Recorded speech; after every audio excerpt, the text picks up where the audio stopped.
എല്ലാ വിദ്യാർത്ഥികൾക്കും പുതിയൊരു വീഡിയോയിലേക്ക് സ്വാഗതം. ഈ വർഷത്തെ കേരളത്തിലെ GNM കോഴ്സുകളിലേക്ക്, അതായത് GNM എന്ന് പറഞ്ഞാൽ ജനറൽ നഴ്സിംഗ് ആൻഡ് മിഡ് വൈഫറി എന്നാണ് അതിൻ്റെ പൂർണ്ണ രൂപം. അപ്പോൾ ആ ഒരു GNM കോഴ്സ്, അതായത് നഴ്സിംഗ് പഠിക്കാൻ താല്പര്യമുള്ള വിദ്യാർത്ഥികൾക്ക് നഴ്സിംഗ് പഠിക്കാനുള്ള ഒരു അവസരമാണ് GNMലൂടെ ലഭിക്കുന്നത്. ഇത് 3 ഇയറിലുള്ള ഡിപ്ലോമ കോഴ്സാണ്. അതായത് ഈ ഒരു 2 വർഷം ക്ലാസ്, അതിനുശേഷം 6 മാസം പ്രാക്ടിക്കലുണ്ട്. ടോട്ടൽ കൂട്ടുമ്പോൾ 3 വർഷം, അതായത് 3 ഇയർ കോഴ്സ്.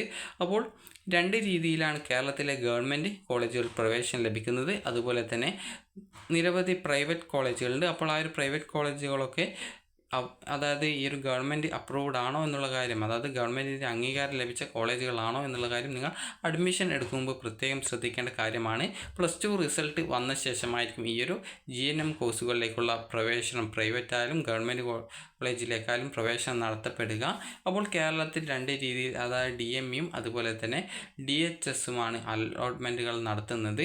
DME എന്ന് പറഞ്ഞാൽ ഡയറക്ടർ ഓഫ് മെഡിക്കൽ എഡ്യൂക്കേഷൻ ആണ്. അപ്പോൾ ഈ ഒരു DMEക്ക് ഏകദേശം കേരളത്തിൽ 3 കോളേജുകളിലേക്കാണ്, അതായത് 3 നഴ്സിംഗ് കോളേജുകൾ 3 മെഡിക്കൽ കോളേജുകൾക്ക് കീഴിലാണ് നടത്തുന്നത്. അപ്പോൾ ആ ഒരു കോളേജുകളിലേക്ക്, അതായത് 2 കോളേജുകൾ SC വിദ്യാർത്ഥികൾക്കും 1 കോളേജ് ST വിദ്യാർത്ഥികൾക്ക് വേണ്ടിയിട്ടുമാണ് അലോട്ട്മെൻറ്റ്, അതായത് അവർക്കാണ് പഠിക്കാൻ സാധിക്കുക ആ ഒരു കോളേജുകളിൽ. അപ്പോൾ ടോട്ടൽ നിങ്ങൾക്ക്, അതായത് അവിടെ ഏകദേശം 30 വീതം സീറ്റുകളാണ് ഉണ്ടാവുക. അതായത് ഓരോ കോളേജിലും 30 വീതം സീറ്റുകളാണ് ഉണ്ടാവുക. അങ്ങനെ ടോട്ടൽ 90 സീറ്റുകളാണ് വരിക. അതുപോലെ തന്നെ നിങ്ങൾക്ക്, അതായത് ഈ ഒരു കേരളത്തിലെ തന്നെ DHS, അതായത് ഡയറക്ടർ ഓഫ് ഹെൽത്ത് സർവീസസ്, അവർ നടത്തുന്ന കോളേജുകളുണ്ട്. അതായത് കേരളത്തിൽ ഏകദേശം ടോട്ടൽ 14 കോളേജും അതുകൂടാതെ തന്നെ SC ST വിദ്യാർത്ഥികൾക്ക് വേണ്ടിയിട്ട് 1 കോളേജുമാണുള്ളത്. അപ്പോൾ ഈ ഒരു കോളേജുകളിലേക്ക് അതത് ജില്ലകളിലെ വിദ്യാർത്ഥികൾക്കാണ് അപേക്ഷ നൽകാൻ സാധിക്കുക. അതായത് ഓരോ ജില്ലയിൽ വെച്ചിട്ടും ഓരോ കോളേജുകളാണുള്ളത്. അപ്പോൾ ടോട്ടൽ ഒരു കോളേജിൽ ആകെ 30 സീറ്റ് മാത്രമേ ഉണ്ടാവുള്ളൂ. അതുപോലെ തന്നെ എന്തെങ്കിലും റിസർവേഷൻ ഉണ്ടെങ്കിൽ അതത് റിസർവേഷനും, അതായത് ആകെ സീറ്റിൻ്റെ നിശ്ചിത ശതമാനം, അതായത് 50% ഏകദേശം റിസർവേഷൻ സീറ്റും ബാക്കി 50% ജനറലായിട്ടുള്ള അലോട്ട്മെൻറ്റ് വഴിയുമാണ്. അതായത് ജനറൽ അലോട്ട്മെൻറ്റ് എന്ന് പറഞ്ഞാൽ ആ ജനറൽ റാങ്ക് ലിസ്റ്റ് വഴിയുമാണ് നികത്തപ്പെടുക. അപ്പോൾ അതുകൊണ്ട് തന്നെ, അതായത് 15 സീറ്റ് സാധാരണ റാങ്ക് ലിസ്റ്റ് വഴിയും അതുപോലെ തന്നെ ബാക്കി 15 റിസർവേഷൻ റാങ്ക് ലിസ്റ്റ് അനുസരിച്ചിട്ടാണ് അലോട്ട്മെൻറ്റ് നടത്തപ്പെടുക. അപ്പോൾ നിങ്ങൾക്ക് +2ൻ്റെ റിസൾട്ട് വന്ന ശേഷം ഈ ഒരു DHS അതുപോലെ തന്നെ DME വെബ്സൈറ്റുകൾ വഴി ഈ ഒരു GNM കോഴ്സിന് അപ്ലൈ ചെയ്യാൻ സാധിക്കുന്നതാണ്. അതുപോലെ തന്നെ ഇതൊരു ഡിപ്ലോമ കോഴ്സാണെന്ന് പറഞ്ഞു. അപ്പോൾ അതുപോലെ തന്നെ ഇതിന് ജോബ് സാധ്യതയുമുണ്ട്. അപ്പോൾ ഈ ഒരു നിങ്ങൾക്ക് അബ്രോഡൊക്കെ പോകാനാണ് താല്പര്യമുള്ളതെങ്കിൽ, അതായത് നിങ്ങൾ BSc നഴ്സിംഗ് കോഴ്സ് പഠിക്കുന്നതായിരിക്കും കൂടുതൽ നല്ലത്.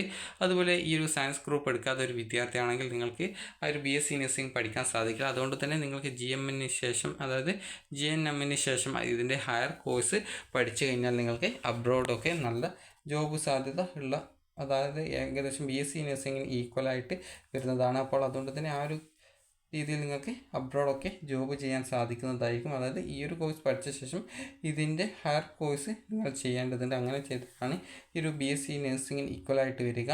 അപ്പോൾ അതുകൊണ്ട് തന്നെ ഈ ഒരു GNM കോഴ്സിനെ കുറിച്ച് ഇത്രയുമാണ് പറയാനുള്ളത്. അതുപോലെ തന്നെ ഈ ഒരു GNM ANM എന്ന് പറയുന്നത് 2 തരത്തിലുള്ള കോഴ്സുകളുണ്ട്. അപ്പോൾ GNM ചെയ്യുന്നതായിരിക്കും കൂടുതൽ നല്ലത്. അപ്പോൾ നിങ്ങൾ പ്രൈവറ്റ് കോളേജുകളിൽ ജോയിൻ ചെയ്യുകയാണെങ്കിൽ നിങ്ങൾ ചെയ്യേണ്ടത്, ആ ഒരു ജോയിൻ ചെയ്യുന്നതിന് മുമ്പായിട്ട് ആ ഒരു കോളേജിന്, അതായത് കേരള നഴ്സിംഗ് കൗൺസിലിൻ്റെ അപ്രൂവൽ ഉണ്ടോ എന്നുള്ളതൊക്കെ നിങ്ങൾ ജസ്റ്റ് ഒന്ന് ചെക്ക് ചെയ്യാനായിട്ട് ശ്രദ്ധിക്കുക. അതുപോലെ ഇന്ത്യൻ നഴ്സിംഗ് കൗൺസിലിൻ്റെ അംഗീകാരം, അതായത് നഴ്സിംഗ് കൗൺസിലിൻ്റെ അംഗീകാരമുള്ള കോളേജാണോ എന്നുള്ളത് കൂടി കറക്റ്റായിട്ട് ശ്രദ്ധിക്കേണ്ടതാണ്. കാരണം അംഗീകാരമില്ലാതെ കോളേജുകളിൽ ജോയിൻ ചെയ്ത് കഴിഞ്ഞാൽ പിന്നീട് ആ ഒരു സർട്ടിഫിക്കറ്റ് വാല്യൂ ഇല്ലാതെ പോകുന്നതാണ്. അതുപോലെ കേരളത്തിന് പുറത്ത്, അതായത് തമിഴ്നാട്, കർണാടക എന്നിവിടങ്ങളിലൊക്കെ നിങ്ങൾക്ക് ഇതുപോലെ ഈ ഒരു GNM കോഴ്സ് പഠിക്കാൻ സാധിക്കുന്നതാണ്. അപ്പോൾ അതുകൊണ്ട് തന്നെ നിങ്ങൾക്ക് ആ ഒരു രീതിയിൽ നോക്കാം. ഏകദേശം നിങ്ങൾക്ക്, അതായത് കേരളത്തിന് പുറത്താണെങ്കിൽ ഏകദേശം 3 വർഷത്തേക്ക് ഏകദേശം 1.5 ലക്ഷം, അതായത് സ്റ്റൈപ്പൻഡൊക്കെ ഉണ്ടെങ്കിൽ നിങ്ങൾക്ക് ആ ഒരു രീതിയിൽ ചെറിയ ഫീസിൽ പഠിക്കാൻ സാധിക്കും. അതൊന്നും ഇല്ല എങ്കിൽ കേരളത്തിന് പുറത്ത് ഏകദേശം ഒരു 3 ലക്ഷം അല്ലെങ്കിൽ 6 ലക്ഷം ആ ഒരു രീതിയിൽ ഫീസ് വരുന്നതായിരിക്കും. അപ്പോൾ അതുകൊണ്ട് തന്നെ നിങ്ങൾ ഒരു കോഴ്സ് പഠിക്കാനായിട്ട് തിരഞ്ഞെടുക്കുമ്പോൾ അതേക്കുറിച്ച് കറക്റ്റായിട്ട് എല്ലാ ഡീറ്റെയിൽസും മനസ്സിലാക്കി, ഫീസ് സ്ട്രക്ചറും അതുപോലെ ഓരോ കോളേജിൽ ജോയിൻ ചെയ്യുന്ന സമയത്ത് അവിടുത്തെ ഫീസ് സ്ട്രക്ചർ, അതുപോലെ തന്നെ അവിടെ പഠിപ്പിക്കുന്ന കാര്യങ്ങൾ അതുപോലെ ആ ഒരു കോളേജ് അംഗീകാരം ലഭിച്ചതാണോ എന്നുള്ള കാര്യങ്ങൾ എന്നിവയൊക്കെ കറക്റ്റായിട്ട് അന്വേഷിച്ച ശേഷം മാത്രം ജോയിൻ ചെയ്യുക. കാരണം ഇതൊന്നും അംഗീകാരം ഇല്ലാത്ത കോളേജ് ആണെങ്കിൽ ജസ്റ്റ് നിങ്ങളുടെ പൈസ പോവും എന്ന് മാത്രമേ ഉള്ളൂ. അപ്പോൾ അതുകൊണ്ട് തന്നെ നിങ്ങൾ അഡ്മിഷൻ എടുക്കും മുമ്പ് ഇതുപോലുള്ള കാര്യങ്ങളൊക്കെ നിങ്ങൾ കറക്റ്റായിട്ട് ശ്രദ്ധിക്കുക. അപ്പോൾ വിദ്യാർത്ഥികൾക്ക് ഈ ഒരു വീഡിയോ ഉപകാരപ്രദമായിട്ടുണ്ടെങ്കിൽ ലൈക്ക് ചെയ്യുക, ഷെയർ ചെയ്യുക. Thank you for watching.